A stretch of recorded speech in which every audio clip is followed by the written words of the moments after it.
فاسألوا أهل الذكر إن كنتم لا تعلمون. Dua tangan Ibnu Mas'ud bisa memegang satu tangan Abbas. Kesakitan. Lalu kata Nabi SAW kepada Ibnu Mas'ud, hai Ibnu Mas'ud, hati-hati. Jangan sampai kau berpikir bahwasanya kau yang menangkapnya. Itu adalah perannya para malaikat. Jadi malaikat yang menangkap itu, yang membuat dia kesakitan malaikat. Tapi kesannya kau yang menangkap. Kita melihat selanjutnya teman-teman sekalian, beberapa korban-korban atau korban-korban orang kafir Quraisy di Badr. Nabi SAW memerintahkan sahabat agar mengumpulkan jenazah orang kafir kufar Quraisy tentunya ya. Setelah Abu Jahal jatuh, kemudian mereka diserang dengan kekuatan yang luar biasa tadi, semangat semua mau mati syahid, kocar kacir nih, pada lari, banyak korbannya. Yang sempat lari ditebas dari belakang, jatuh, mati. Nabi SAW suruh kumpulin semua jenazahnya. Kebetulan di situ ada sumur kering, nggak ada airnya. Nabi SAW mengatakan masukkan semua jenazah mereka ke sumur itu. Dimasukkanlah semuanya jenazah-jenazah orang kafir tersebut. Lalu Nabi SAW melihat ke arah tawanan. Ternyata di tawanan ada dua orang dari orang yang masih hidup dari tawanan Quraisy yang memang ini adalah musuh terbesarnya Nabi SAW waktu di Mekah. Dia adalah An-Nadhr ibn Harith. Masih ingat gak orang ini? An-Nadhr ibn Harith ini teman-teman yang pernah disewa oleh Quraisy untuk cerita dongeng. Ya. Jadi setiap Nabi ceramah, dia juga dongeng di sebelah. Untuk mengalihkan orang gitu. Dan semua ayat yang turun berbunyi Asatirul Awwalin, dongeng-dongeng yang terdahulu turunnya kepada An-Nadhr ibn Harith. Nabi lihat di tawanan, ini orang ikut perang juga dari Mekah. Itu yang pertama, dan ini turun 7 ayat Al-Quran menyebutkan ya tentang orang ini. Asatirul Awwalin itu. Pada saat dia mencela dakwah Nabi SAW, ya, dan dia sering mengucapkan di Mekah dulu, Muhammad berbohong, saya juga berbohong. Pilih aja mana yang lebih bagus retorikanya, seperti itulah. Ya. Nabi SAW menerangkan kepada para sahabat, ini orang perilakunya di Mekah begini. Kata Nabi SAW, bunuh dia. Orang ini nggak layak hidup. Ini orang sudah hina Islam dulu, halangi dakwah, sekarang ikut keluar dengan baju perangnya. Perang lawan muslimin, kebetulan ditawan, kalau enggak dia akan korbankan muslimin. Ini orang enggak bisa bukan cuma tawanan saja. Maka para sahabat pun membunuhnya. Lalu Nabi SAW melihat ke arah yang lain, ada Uqbah bin Abi Mu'aid. Salah satu pimpinan Quraisy. Uqbah ini termasuk orang yang pernah membawa kotoran hewan, unta, membuang di arah kepala Nabi SAW atau Nabi lagi sujud.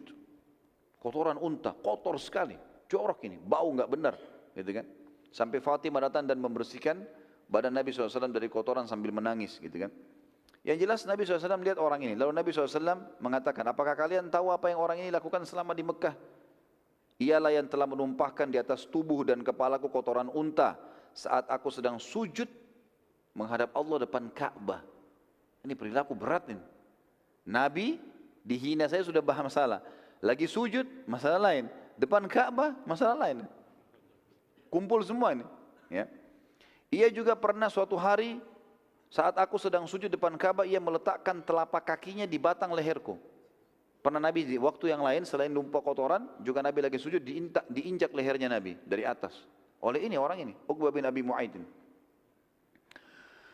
Kemudian aku merasa seperti aku akan mati, karena enggak sempat melawan. Orang terinjak lagi sujud, enggak mungkin. Dan Nabi SAW mengatakan sampai aku merasa aku akan mati karena enggak bisa nafas, diinjak batang lehernya.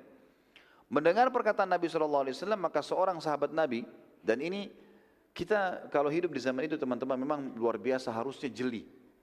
Ada sebagian sahabat jeli sekali.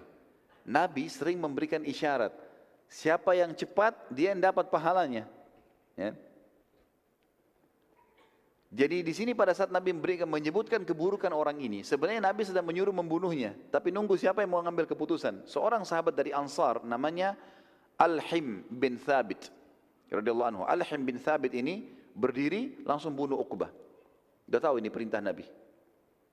Jadi di sini juga teman-teman sekalian saya sudah pernah bahasakan waktu kita sebelum bahas perang Badar, kalau kita sedang membahas tentang perilaku Nabi di masa lagi aman di kota Madinah, dengan orang kafir, dengan para tetangga, Nabi nggak pernah berbuat kasar sama sekali. Tidak pernah sama sekali. Tapi kita harus bedakan antara perilaku ini dengan perilaku di kancah peperangan. Ini ada bedanya nih. Karena kancah peperangan teman-teman beda sekali. Kasusnya adalah kafir harbi yang dihadapi. Orang kafir yang sengaja keluar mau memerangi muslimin.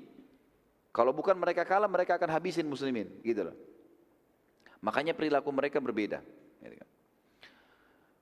Ini juga seperti saya bilang tadi teman-teman sekalian. Jadi pelajaran di sini, Nabi SAW kadang-kadang memotivasi sahabat untuk sedekah. Misal beliau mengatakan, waktu pernah ada orang masuk ke Madinah, kelihatan mereka sangat miskin, kurus, wajahnya sampai hitam, menghitam karena susahnya, nggak ada makanan, panasnya udara, baju mereka cuma kain yang diikat. Nabi SAW naik dari mimbar lalu memotivasi para sahabat. Sedekahlah, sedekah itu meredam murkahnya Allah, sedekah itu tidak mengurangi harta. Terus Nabi motivasi sahabat sebelum orang-orang ini tiba di masjid untuk membantu. Ada satu sahabat yang memulai teman-teman sekalian, keluarkan uang lalu taruh di depan Nabi SAW. Ya Rasulullah, ini saya. Dia memulainya. Maka kata para ulama, orang ini cerdas. Dengan dia memulai, yang lainnya pada ikut melakukannya. Maka dia panen pahalanya, dia panen pahala orang yang mengikutinya. Uqbah sebelum dibunuh tadi oleh Al-Him radhiyallahu anhu, Uqbah berkata, mengapa kalian harus membunuhku sementara aku termasuk salah satu tawanan kalian? Dan tawanan kalian, yang lainnya kalian biarkan. Maka para sahabat menjelaskan, bukankah kau buat begini? Bukankah kau injak lehernya Nabi? Bukankah kau pernah menuangkan kotoran? Dijelaskan. Lalu kedua orang itu pun yang akhirnya dia dibunuh oleh Al-Him tadi. Kemudian kedua jenazah ini ikut diseret dan dimasukkan ke dalam sumur tadi. Semua jenazah kufar terkumpul di sumur tersebut kecuali Umayyah bin Khalaf yang tadi dibunuh oleh Bilal. Karena jasadnya waktu ditarik sudah membusuk dan sebagian daging tubuhnya berjatuhan. Sudah nggak bisa lagi. Maka Nabi SAW mengatakan biarkan saja dia. Lalu para sahabat melempari dari jauh dengan batu sampai batu itu membentuk seperti kuburan. Dibiarkan saja. Setelah itu Nabi SAW menuju ke sumur lalu bersabda. Beliau berkata di depan sumur itu. Sumur yang ada jenazah orang-orang kafir. Mengatakan, wahai Abu Jahal bin Hisham. Pimpinan mereka. Jadi nanti kita akan ceritakan bagaimana matinya Abu Jahal ya. Tapi ini kita bahas jenazah-jenazah mereka, waktu sudah mati Abu Jahal pun. Sekarang ini kita belum bahas bagaimana Abu Jahal proses matinya. Di sini Abu Jahal sudah mati, waktu sudah mati dilempar ke sumur sama semua yang lainnya.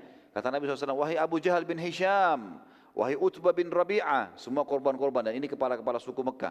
Wahai Syaibah bin Rabi'ah, wahai Walid bin Utbah, wahai Abu Bukhtri bin Hisham, wahai Uqbah bin Abi Mu'aid, wahai Nadar bin Harith. Nabi sebutkan satu persatu nama mereka. Terus semuanya disebut, mungkin lebih dari 70 orang.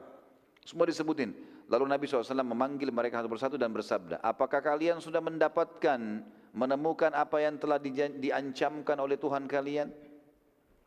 Sungguh aku telah menemukan apa yang Tuhanku janjikan.